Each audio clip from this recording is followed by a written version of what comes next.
Bienvenidos a la lección número 2, el canal en defensa de la fe, y su servidor, Natanael Baloyes.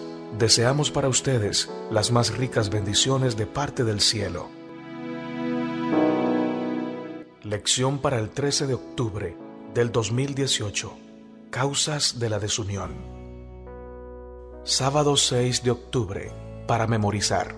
El temor de Jehová es el principio de la sabiduría, y el conocimiento del Santísimo es la inteligencia. Proverbios capítulo 9, versículo 10. Los profetas del Antiguo Testamento exhortaron al pueblo de Israel a obedecer las instrucciones de Dios. La desobediencia y la indiferencia conducirían a la desunión. La obediencia a las leyes de Dios fue concebida como un medio para salvar al pueblo de las consecuencias naturales del pecado y santificarlo en medio de las naciones extranjeras. El hacer la voluntad de Dios crearía armonía entre el pueblo y fortalecería la voluntad de su comunidad para resistir las incursiones de la adoración pagana y malvada que los rodeaba. La intención de Dios era que su pueblo fuese santo y que diera testimonio a las naciones que estaban a su alrededor. Después de liberar a los hebreos de Egipto, el Señor le dijo al pueblo mediante Moisés: «Mirad, yo os he enseñado estatutos y decretos, como Jehová mi Dios me mandó, para que hagáis así en medio de la tierra en la cual entráis, para tomar posesión de ella. Guardadlos pues, y ponedlos por obra, porque esta es vuestra sabiduría y vuestra inteligencia ante los ojos de los pueblos, los cuales oirán todos estos estatutos y dirán: ciertamente pueblo sabio y entendido, nación grande es esta». Deuteronomio 4, versos 5 y 6.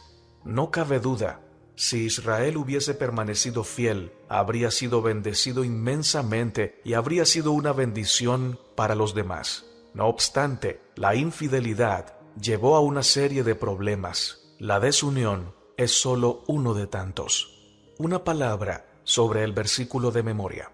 La hermana de White dice que el conocimiento de Dios es el fundamento de toda educación verdadera. Patriarcas y Profetas, página 647. El conocimiento del que hace referencia este pasaje es aquel que surge como fruto de una constante relación de amor entre padre e hijo. Y es que una persona que vive en íntima relación con Dios termina reflejando en su vida el carácter del Señor, tal cual como le pasó a Moisés, que reflejaba la luz de Dios en su rostro, en sus pensamientos, en su forma de hablar y aún en su forma de escribir. En él se reflejaba la luz de Dios porque vivía como viendo al invisible, porque dondequiera que estaba era consciente de la presencia del Señor y vivía para glorificarlo. La palabra de Dios define tan claramente la ley de su reino que nadie necesita andar en tinieblas. Su ley es el trasunto de su carácter. Es la norma que todos deben alcanzar si quieren entrar en el reino de Dios. Nadie necesita caminar en la incertidumbre. La ley de Dios no ha sido abolida. Perdurará a lo largo de las edades eternas. Mediante la muerte de Cristo fue magnificada, y el pecado fue expuesto en su verdadera luz. En los lugares celestiales, página 139. Lección para el día domingo, 7 de octubre. Convertíos, hijos rebeldes. La historia del pueblo de Israel está llena de desobediencia y anarquía, seguidas de una vuelta a Dios y de obediencia, que a su vez son seguidas de más desobediencia y conflictos. Este patrón se repite una y otra vez. Sin embargo, cada vez que el pueblo siguió conscientemente la voluntad de Dios, fue bendecido con paz y con vida. Cada vez que desobedecía y seguía sus propios caminos, su vida se volvía miserable, llena de guerras y conflictos. Incluso antes de que Israel entrara en la tierra prometida, Dios había predicho este patrón y ofreció la solución para evitar consecuencias nefastas para su existencia. Vamos a leer Deuteronomio 28, 1 al 14, y vamos a responder la siguiente pregunta: ¿qué bendiciones iba a recibir Israel si como pueblo era obediente a la voluntad de Dios? Y vamos a leer Jeremías, capítulo 3, versículo 14 al 18, y vamos a responder la siguiente pregunta. ¿Qué aprendemos del llamado de Dios a Israel para que se arrepienta y vuelva a Él? ¿Qué nos dice sobre el amor y la paciencia de Dios para con su pueblo? Toma la Biblia, la palabra del Señor, y leámosla juntos. Deuteronomio 28, 1 al 14 nos dice: Acontecerá que si oyeres atentamente la voz de Jehová tu Dios, para guardar y poner por obra todos tus mandamientos que yo te prescribo hoy, también Jehová tu Dios te exaltará sobre todas las naciones de la tierra. Y vendrán sobre ti todas estas bendiciones, y te alcanzarán, si oyeres la voz de Jehová tu Dios. Bendito serás tú en la ciudad, y bendito tú en el campo. Bendito el fruto de tu vientre, el fruto de tu tierra, el fruto de tus bestias, la cría de tus vacas y los rebaños de tus ovejas. Bendita será tu canasta y tu arteza de amasar. Bendito serás en tu entrar, y bendito en tu salir.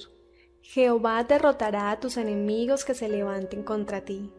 Por un camino saldrán contra ti, y por 7 caminos subirán de delante de ti. Jehová te enviará su bendición sobre tus graneros, y sobre todo aquello en que pusieres tu mano. Y te bendecirá en la tierra que Jehová tu Dios te da. Te confirmará Jehová por pueblo santo y suyo, como te lo ha jurado. Cuando guardarais los mandamientos de Jehová tu Dios y anduvieres en sus caminos, y verán todos los pueblos de la tierra que el nombre de Jehová es invocado sobre ti, y te temerán. Y te hará Jehová sobreabundar en bienes, en el fruto de tu vientre, en el fruto de tu bestia, en el fruto de tu tierra, en el país que Jehová juró a tus padres que te había de dar. Te abrirá Jehová su buen tesoro, el cielo, para enviar la lluvia a tu tierra en su tiempo, y para bendecir toda obra de tus manos. Y prestarás a muchas naciones, y tú no pedirás prestado. Te pondrá Jehová por cabeza y no por cola, y estarás encima solamente, y no estarás debajo.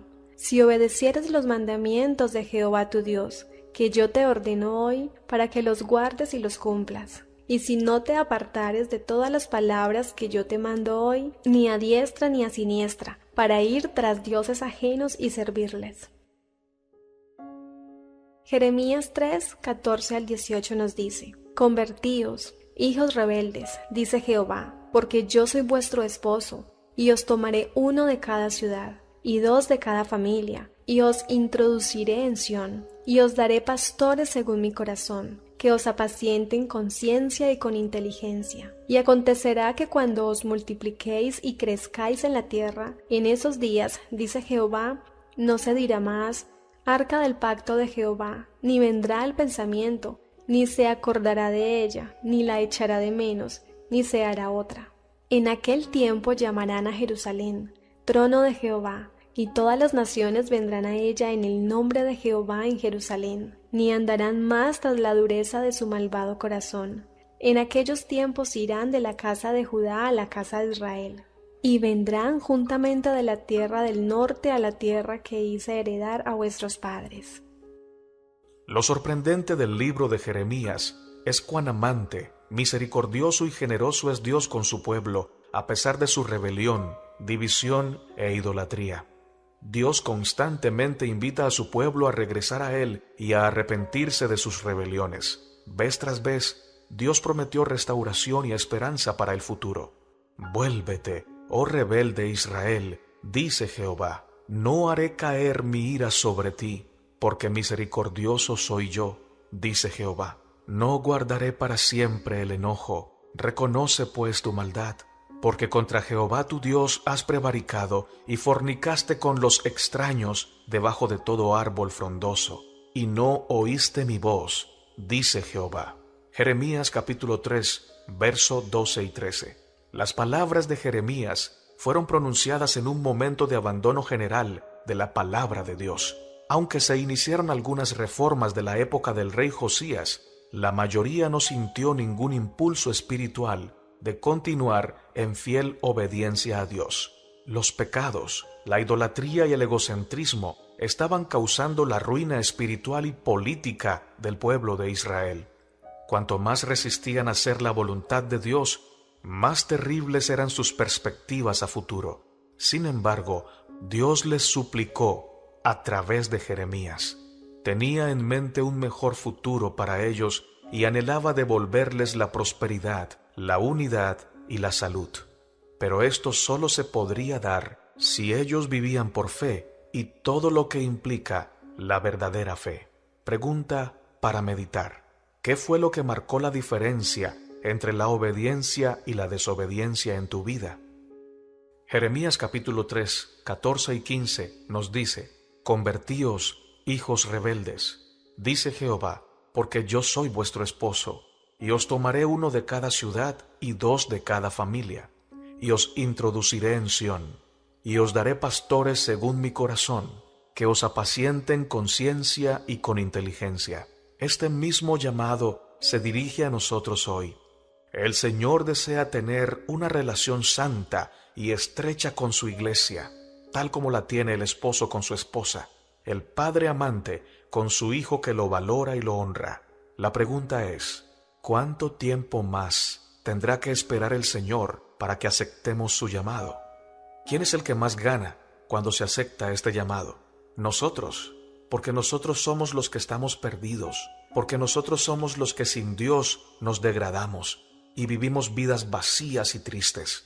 Sin embargo, Dios también gana mucho, porque Él no es egocéntrico. Él vive para dar lo mejor de sí, y su gran deleite es convertir tu vida en un santuario donde la luz del cielo pueda brillar, convertir tu vida en un pedacito de cielo para que otros puedan ver lo que Él puede hacer en la vida de sus hijos.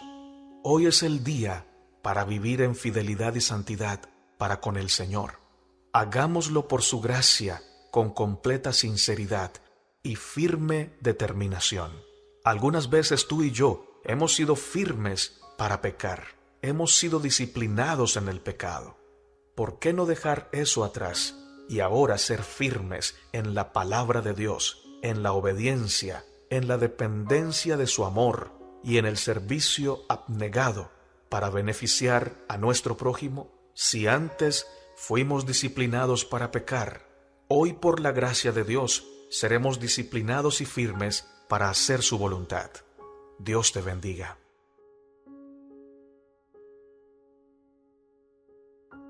Lección para el día lunes 8 de octubre. Cada uno hacía lo que bien le parecía. Las historias del libro de Jueces muestran las consecuencias negativas de la desobediencia de Israel. Poco después de que ingresara a Canaán, el pueblo comenzó a estructurar su vida espiritual según las religiones falsas de los cananeos que los rodeaban. Y esto fue exactamente lo que se les dijo que no hicieran. Desgraciadamente, este no era el único problema que enfrentaban.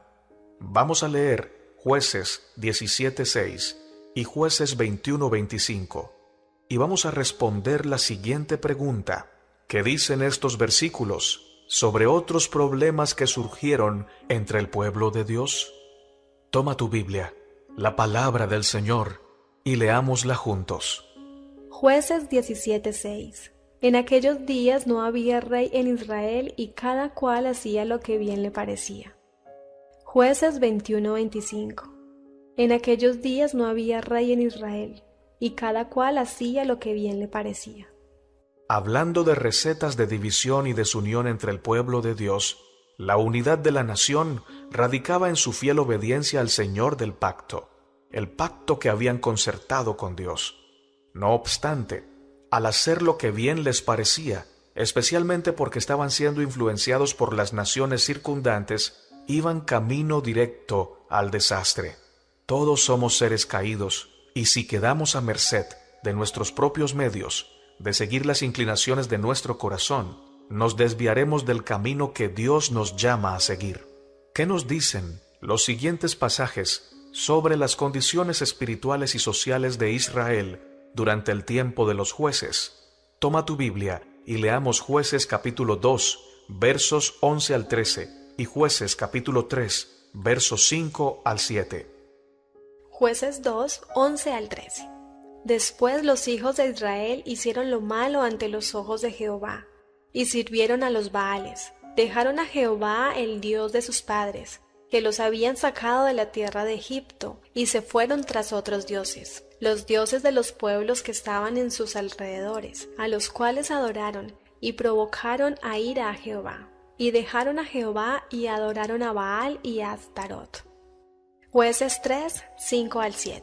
Así los hijos de Israel habitan entre los cananeos, heteos, amorreos, fereceos, heveos y jebuseos, y tomaron de sus hijas por mujeres, y dieron sus hijas a los hijos de ellos, y sirvieron a sus dioses. Hicieron pues los hijos de Israel lo malo ante los ojos de Jehová, y olvidaron a Jehová su Dios, y sirvieron a los Baales y a las imágenes de Acera.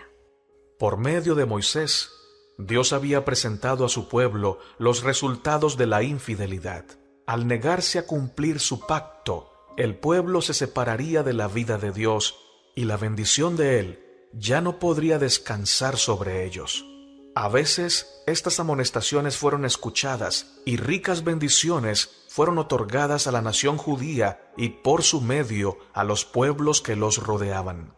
Pero en su historia fue más frecuente que sus hijos se olvidaran de Dios y perdieran de vista el gran privilegio que tenían como representantes suyos.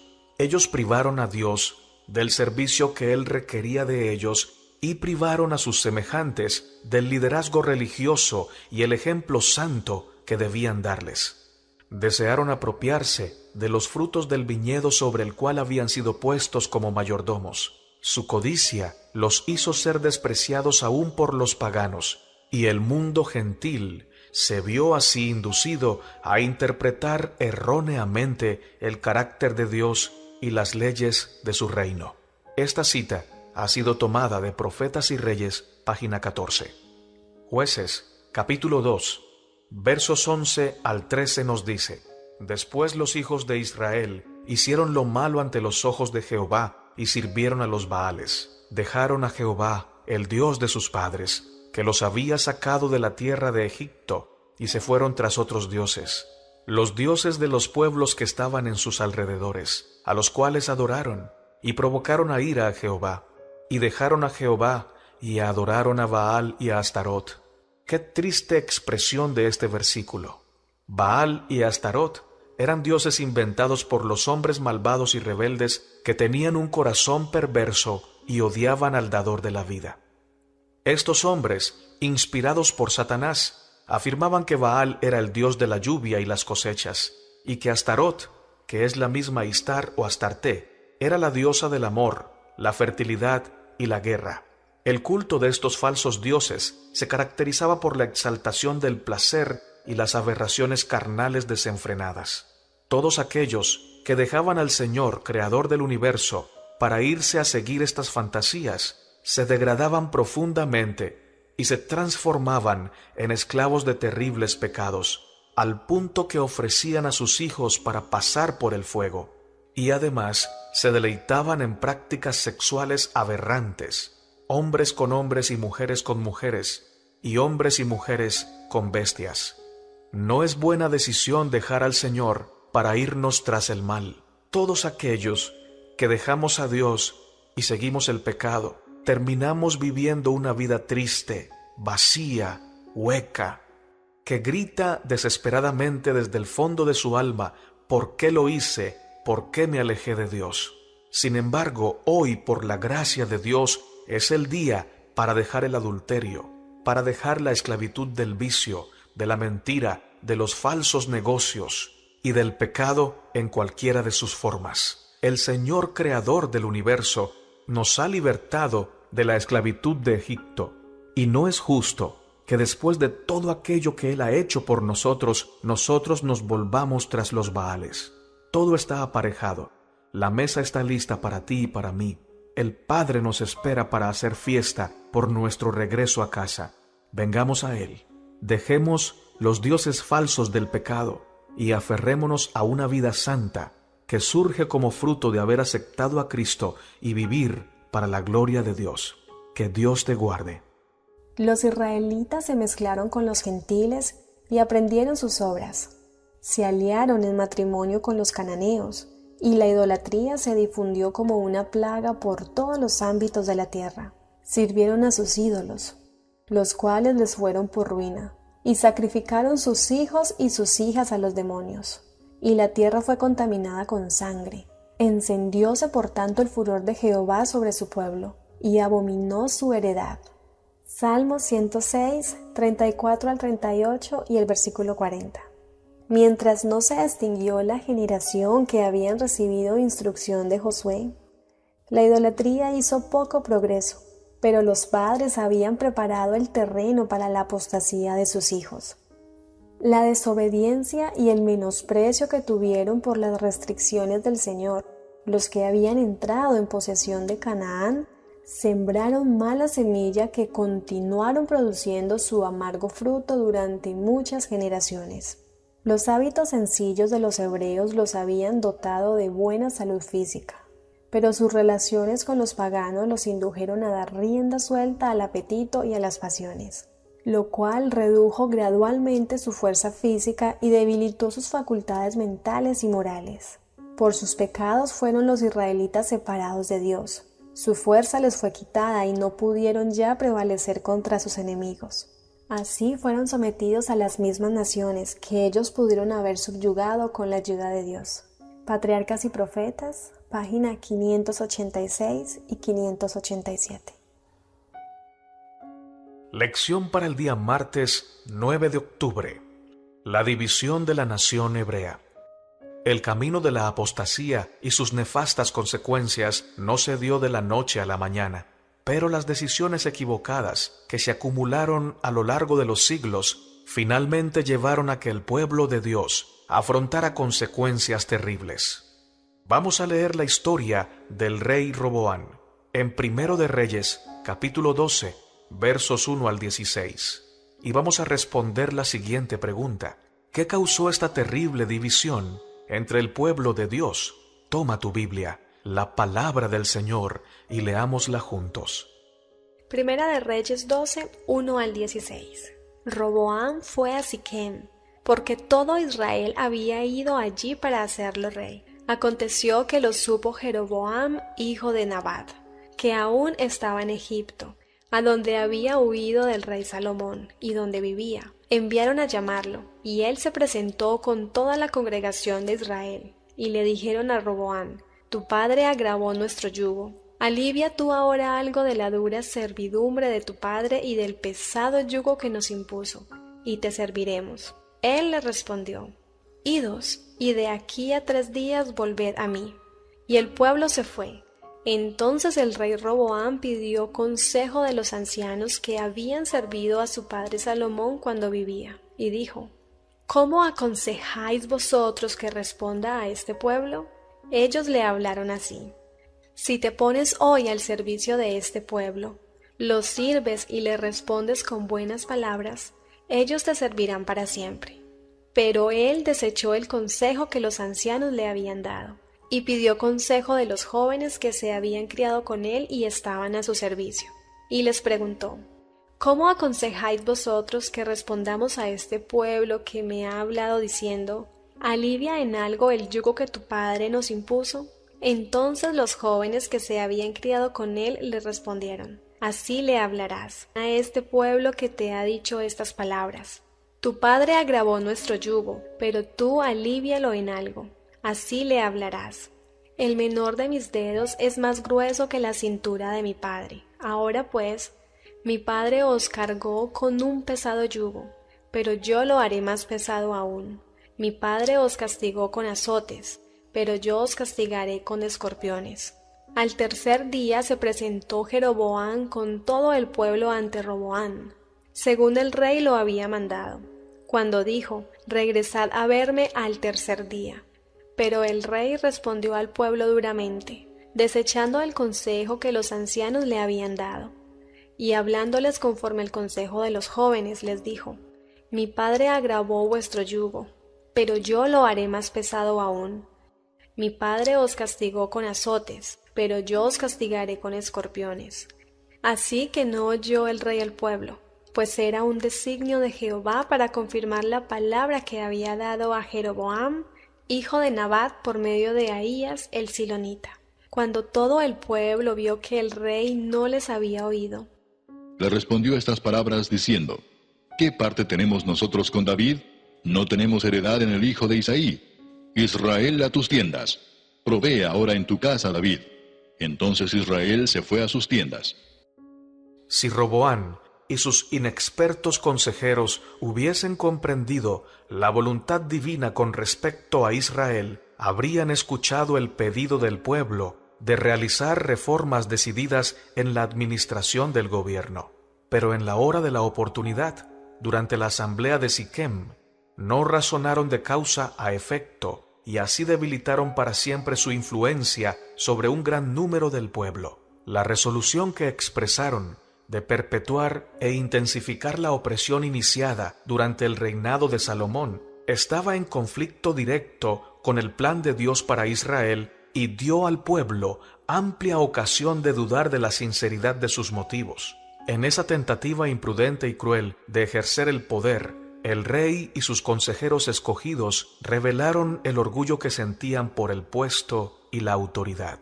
Profetas y Reyes, página 66, que dicen las siguientes declaraciones sobre la necesidad de sabiduría para tomar las decisiones correctas. ¿Dónde está la fuente de la sabiduría?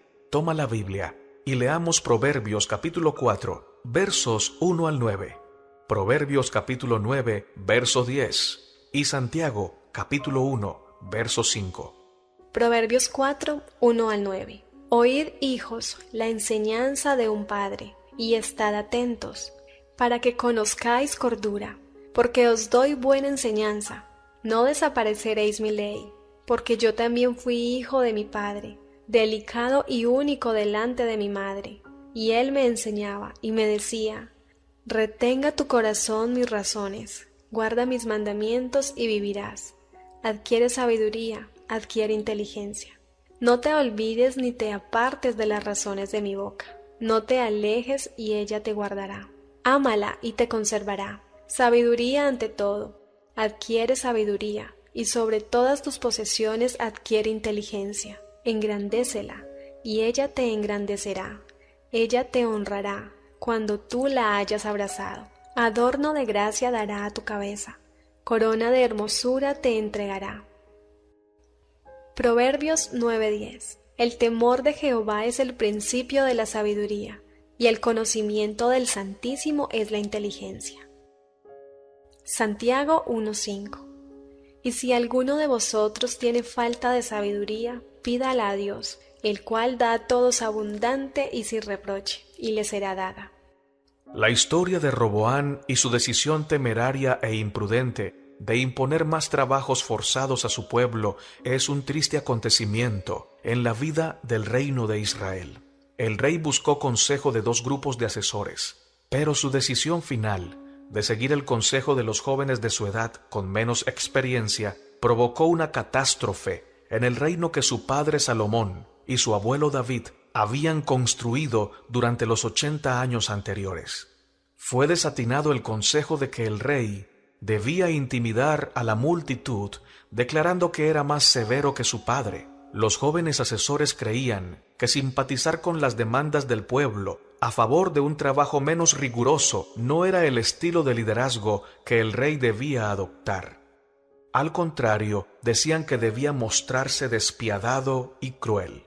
Finalmente, Roboán demostró ser un matón que no merecía la lealtad de su pueblo. Por lo tanto, se produjo una división que nunca debió haber existido, ya que ese no era el plan de Dios. El rey Roboán era hijo de Salomón, con su esposa amonita Naama. Comenzó a reinar a los 41 años de edad. Fue el primer rey del reino sureño de Judá después de la división del reino. No debemos olvidar que Roboán fue grandemente influenciado por su madre amonita. Los amonitas eran una nación politeísta que se declaraba enemiga de Dios y enemiga del pueblo de Dios. Sin embargo, Salomón, en su desobediencia, tomó muchas esposas de los amonitas, entre esas la madre de Roboán. El diccionario bíblico adventista nos dice sobre Roboán: el carácter de Roboán muestra que heredó rasgos buenos y malos de su padre. obedeció al profeta Semaías al abstenerse de luchar contra Jeroboam. Primer libro de Reyes, capítulo 12, verso 24. Segundo libro de Crónicas, capítulo 11, verso 4. Se humilló ante Dios en el momento de la invasión de Sisac. Segundo libro de Reyes, capítulo 12, versos 6 y 12. Recibió en su territorio a los sacerdotes y levitas que fueron expulsados del reino del norte cuando Jeroboam introdujo la adoración del becerro en Betel y en Dan. Segundo de Crónicas 11, 11 al 17. Sin embargo, después de haber servido a Jehová durante 3 años, hizo lo malo. Al permitir que se construyeran lugares altos paganos, toleró ritos inmorales y adoró a dioses extranjeros. Primero de Reyes, capítulo 14, versos 22 al 24. El rey Roboam tuvo 18 esposas, 60 concubinas, 28 hijos y 60 hijas. Segundo libro de Crónicas, capítulo 11, verso 21.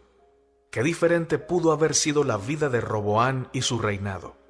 Si hubiese buscado al Señor, hubiera aprendido a tratar a su pueblo con amor, con justicia y con sabiduría. Sin embargo, como buscó el consejo en los jóvenes, aprendió la falsa filosofía satánica de que para ser el más grande debes mandar, debes maltratar, debes gritar y debes exigir el respeto, si es posible, por la fuerza. Ahí está la diferencia. Cuando alguien sigue a Dios, por más alto que sea su cargo, siempre tratará a los demás como superiores a sí mismo. Eso lo dice el apóstol Pablo en Filipenses capítulo 2, verso 3. Pero si alguien sigue a Dios en apariencia y acepta la filosofía satánica, entre más alto sea su cargo, mayor será su indolencia, su soberbia y su exigencia. Y esto inevitablemente lo llevará al fracaso. Dios nos ayude a seguir el consejo divino que está registrado en la palabra del Señor. Esto incluye la Biblia y el espíritu de profecía, y a tratar a nuestro prójimo como superior a nosotros mismos. Esto quiere decir que debemos siempre deleitarnos en servir a los demás. Que Dios nos bendiga en este día. Lección para el día miércoles 10 de octubre. Cisma en Corinto. Lamentablemente, el problema de la desunión entre el pueblo de Dios no se disipó en la época del Nuevo Testamento. Por ejemplo, los primeros 4 capítulos de la primera epístola de Pablo a los Corintios son un llamado a la unidad. Mientras estaba en Éfeso, Pablo escuchó que habían estallado varias divisiones en la iglesia de Corinto. Por lo tanto, inicia su carta con un largo discurso sobre la unidad de la iglesia y la necesidad de evitar un cisma. Pablo estaba preocupado por este hecho y trata de brindarles consejos inspirados para remediar esta lamentable situación.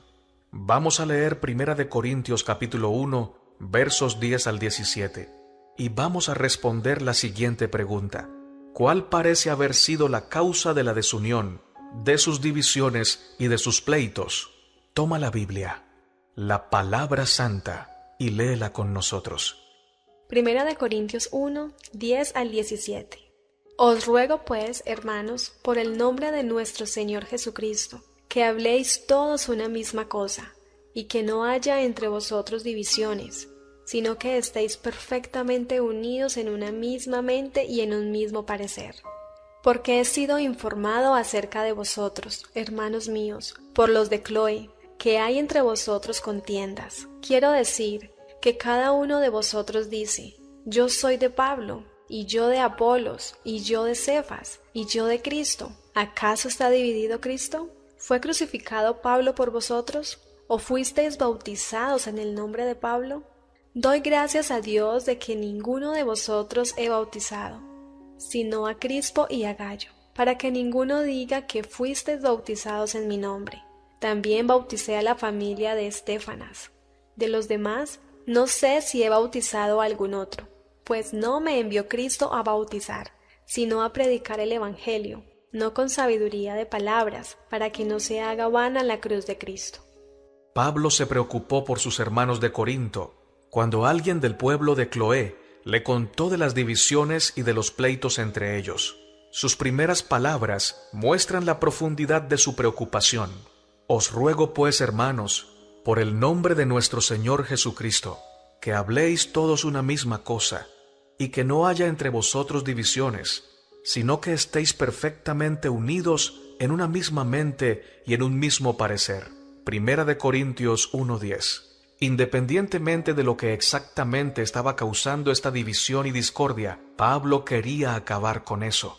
El apóstol les recuerda a los corintios que los cristianos son llamados a seguir a Cristo, no a un ser humano, por más que esa persona sea talentosa, dotada o escogida. Si bien parecían haberse dividido en fracciones, Pablo declaró inequívocamente que esa división no armonizaba con la voluntad de Cristo. Sostuvo que la unidad cristiana se centra en Cristo y en su sacrificio en la cruz.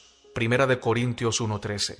La unidad cristiana tiene su origen en la verdad tal como se encuentra en Jesucristo y en este crucificado, y en nadie más, sin importar cuán digno, entre comillas, sea ese mentor, predicador o líder. Al pie de la cruz, todos estamos en el mismo nivel. Nuestro bautismo es en Jesús, el único que puede limpiarnos del pecado. Sin embargo, debemos trabajar en pro de esta unidad en Cristo de forma práctica.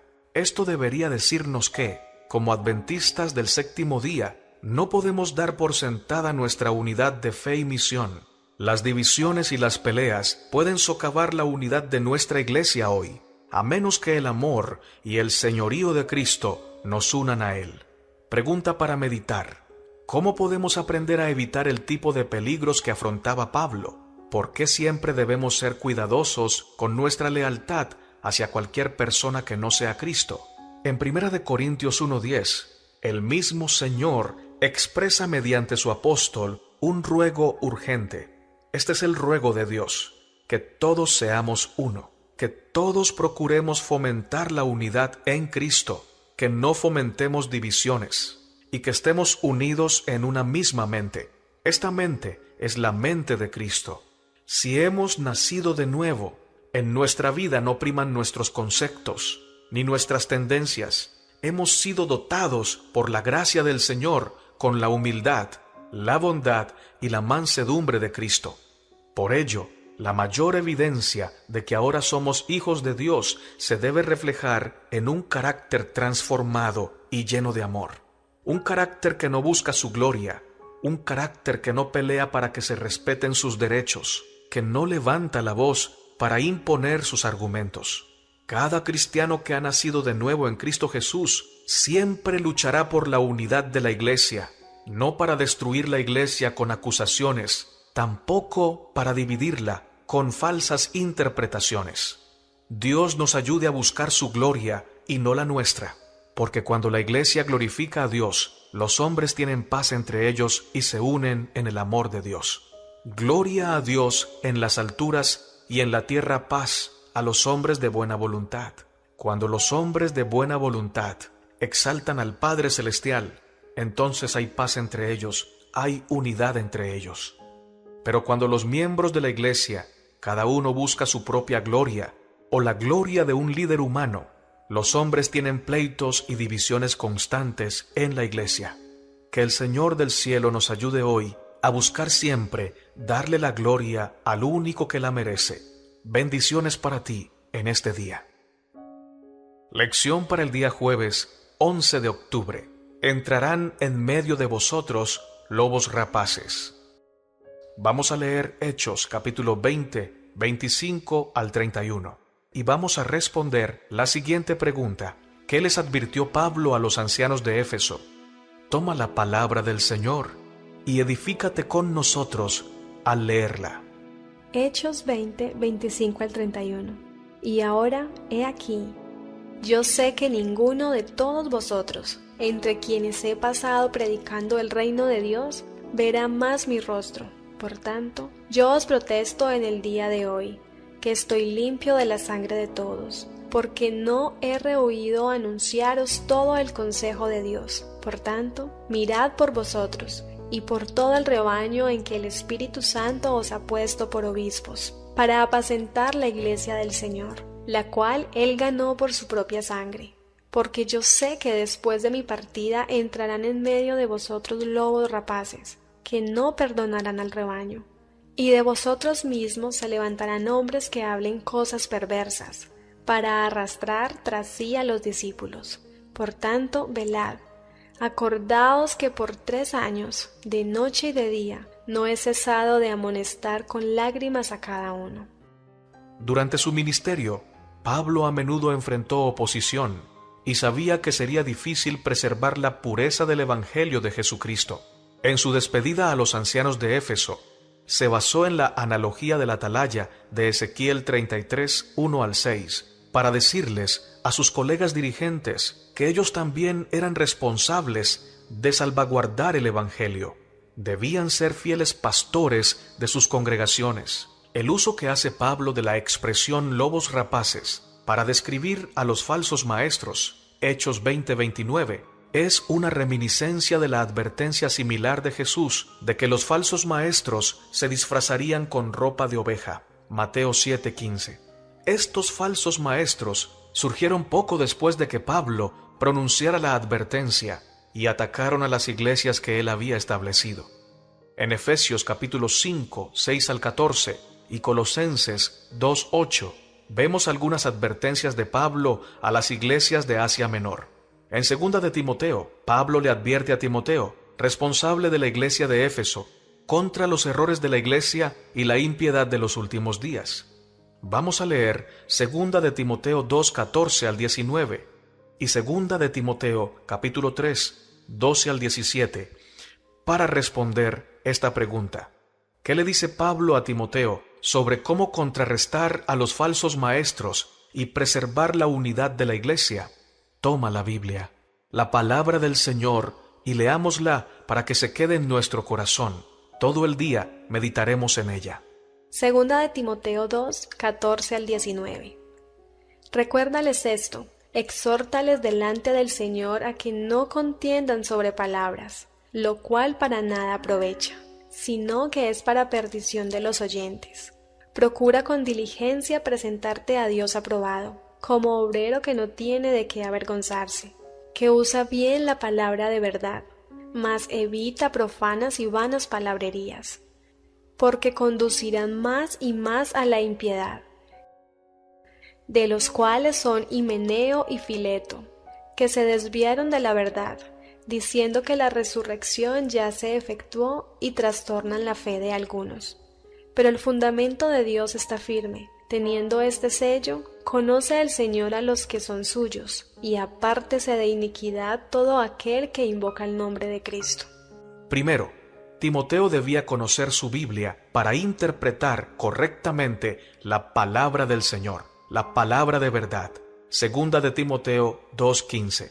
El antídoto para estos pleitos es entender y enseñar la palabra de Dios. Ninguna parte debe estar reñida con el cuadro completo presentado en la Biblia. Las irrelevancias y las cuestiones secundarias deben subordinarse a los principios de la palabra de Dios, que es lo que realmente prepara a los creyentes para una vida victoriosa en Cristo. La segunda recomendación de Pablo es que el mismo Timoteo evite profanas y vanas palabrerías. 2 de Timoteo 2:16. Los temas triviales y especulativos no debían ser parte de la enseñanza de Timoteo si se lo había de considerar un pastor digno y fiel. Solo la verdad conduce a la piedad y la armonía. Timoteo debía evitar e instar a su pueblo a evitar esos errores porque arremeten contra la iglesia como una enfermedad. 2 de Timoteo 2:17.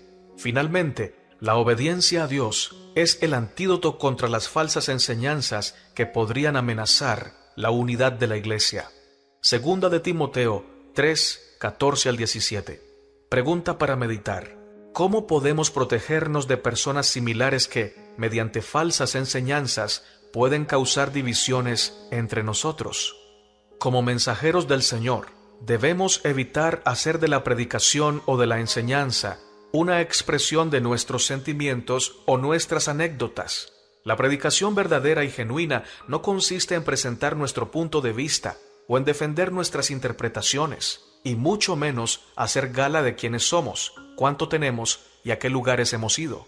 Pablo nos aconseja, inspirado por el Señor, que evitemos las vanas palabras, los temas especulativos y de poca importancia.